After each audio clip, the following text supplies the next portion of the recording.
Diyos ko po loleng, for today's video ang aking iaahin sa inyo ay masarap na pang-ulam o kaya naman ay pang-tanpuluts. Dahil ang menyong ito ay bibigyan ko ng konting twist. Kaya kung hindi ka pa naka-follow and subscribe, mag-follow and subscribe ka na para lagi kang updated sa mga videos na i-upload ko.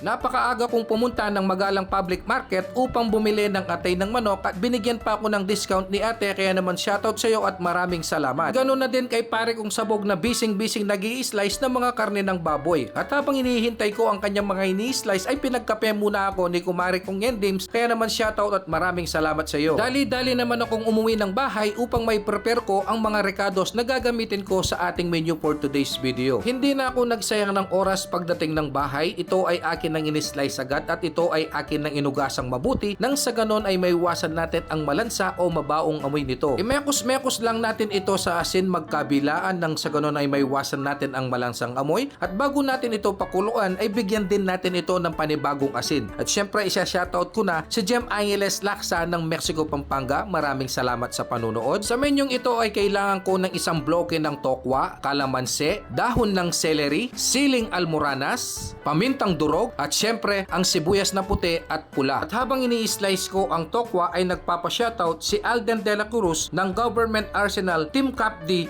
Lamaw, Limay, Bataan. Maraming salamat sa pagsuporta. At kung umabot ka pa sa part ng bidyong ito ay malamang may ideya ka na kung ano ang lulutuin ko for today's episode. Ang lulutuin natin ngayon ay isang special tokwat baboy na ala sisig style. Kaya naman inaanyahan ko kayong panoorin ninyo ang bidyong ito hanggang dulo dahil ito ay nasa ilang minuto lamang at ituturo ko sa inyo kung paano ko ito ginawa. Pagkatapos mapakuluan ng ilang minuto ang karning baboy, iahahon muna natin ito at iseset aside. Next naman natin ang atay ng manok at ito ay lalagyan natin ng pink Himalayan salt dahil wala na tayong ordinaryong asin, kaya ito na lang ang aking kinamit. Yun o, napaka-special ng ating menu for today's episode. Habang naghihintay tayo sa pagkulo ng atay ng manok ay nagbalat muna ako at nagchop ng sibuyas na puti at pula. Pagkatapos lumambot ang atay ng manok, iahon ito at iset aside muna at maglagay na rin tayo ng mantika sa mainit na kawali nang sa ganon ay makapagprito na tayo ng tokwa. Dahil hanggang ngayon ay nanonood pa si Edeline Suarez Canlas Chamson, kaya naman shoutout sa iyo at maraming salamat sa pagsuporta kay Kuya Red. Nilagay ko na kaagad ang katas ng kalamansi sa ating pinakulong atay nang sa ganon ay hindi ako mahirapan magdurog dito habang hinihintay kong maluto ang pinipirito nating tokwa. At kapag ganyan na ang itsura ng ating tokwa ay pwede na natin itong awunin at iset aside muna. Bago natin isalang ang pangalawang batch ng karning baboy ay naisipan kong i-chop na muna ang dahon ng celery at ang siling almoranas. At magpapasalamat din ako dahil binigyan ako ng isang seedless na pakwan ni Ate Jane Malyari, kaya naman shoutout sa iyo at maraming salamat sa pagsuporta. At kung umabot ka pa sa part ng bidyong ito ay maaari ka bang mag-comment kung taga saan ka para naman alam ko kung hanggang saan napadpad ang bidyong ito. Maraming salamat. At kapag ganyan na ang itsura ng ating karning baboy ay pwede na itong awunin at pwede na din natin itong i-slice na naaayon sa ating kagustuhang laki. Siyempre nanonood din si Ang Padrino ng Magalang, Pampanga. Shoutout sa iyo at maraming salamat sa pagsuporta. Dahil kumpleto na lahat ng mga recados na gagamitin natin sa ating lulutuin na tokwat baboy ala sisig style ni Kuya Red. Malapit na tayo sa pinaka-exciting part ng bidyong ito. Dahil titimplahan ko na ang tokwat baboy ala sisig style ni Kuya Red, shoutout muna natin si Zibek Idagar ng Brew Please Magalang and Brew Please Arayat Branch. Maraming salamat sa pagsuporta. Sa paglalagay po ng pangsangkap dito ay tansyaan lamang tulad ng toyo at paminta. At kung ayaw ninyong lagyan ng siling almoranas ay nasa sa inyo po yan dahil ang paglalagay po ng sili ay optional lamang po ito. Imekos-mekos lang po natin ang ating pagsasangkap sa tokwat baboy ala sisig style ni Kuya Red. Then after that, magpi-plating na tayo at doon na tayo sa tikiman time. Pero i-slice muna natin ang ating pakwan na ibinigay ni Ate Jane nang sa ganon ay lalong maglaway itong si Kuya Rely Muñoz ng Mexico, Pampanga. Kaya naman shoutout sa iyo at mag-iingat ka palagi sa iyong trabaho. Heto na nga pala ang bunga ng aking pinaghirapang menu, ang tokwat baboy ala sisig style ni Kuya Red. At tayo ay nasa exciting part na ng episode na ito. Pero bagong lahat, tayo ay mananalangin muna upang makapagpasalamat sa mga biyayang pinagkakaloob sa atin at sa pag-iingat niya sa atin sa araw-araw. Amen. Manganta na po, naglagay na ako ng tokwat baboy ala sisig style sa aking pinggan na may kanin dahil sigurado ay mapapakanin ako dito. Kaya pasensya na po sa mga gugutumin ko na naman sa aking episode na ito. Magpa-first bite na po tayo mga ate at kuya. Manganta po, Diyos ko po loleng, kanyama na.